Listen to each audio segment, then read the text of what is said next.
Hi வணக்கம் உறவுகளே. இன்றைக்கி என்ன வீடியோ பார்க்க போகிறோம்னா, இன்றைக்கி சண்டே இல்லையா, இன்றைக்கி என்ன ஸ்பெஷல்ன்றதை வாங்க வீடியோக்குள்ளே போகலாம். பார்க்கலாம் வாங்க வீடியோக்குள்ளே போகலாம். தொடர்ந்து நம்ம சேனலுக்கு சப்போர்ட் கொடுங்க. சப்ஸ்கிரைப் பண்ணாங்க சப்ஸ்கிரைப் பண்ணி வச்சுக்கோங்க. வீடியோ பிடிச்சிருந்தா லைக் பண்ணுங்கள், கமெண்ட் பண்ணுங்கள், ஷேர் பண்ணுங்கள்.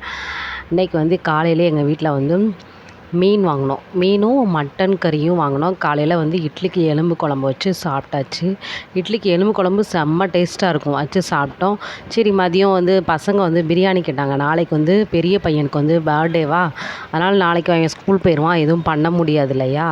அதனால் சரி இன்றைக்கே அவனுக்கு வச்சு கொடுத்துடலாம் அப்படின்ட்டு பிரியாணி வேறு கேட்டான். சரின்ட்டு பிரியாணி மட்டன் அதில் பாதி கறி எடுத்து மட்டன் பிரியாணி பண்ணியாச்சு.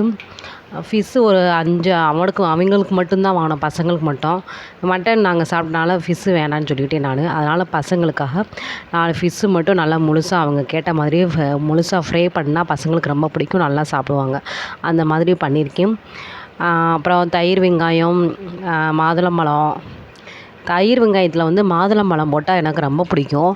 பசங்களும் நல்லா விரும்பி சாப்பிடுவாங்க. நல்லா அதுவும் ஒரு டேஸ்ட்டாக இருக்கும், செம்ம வேறு லெவலில் இருக்கும்.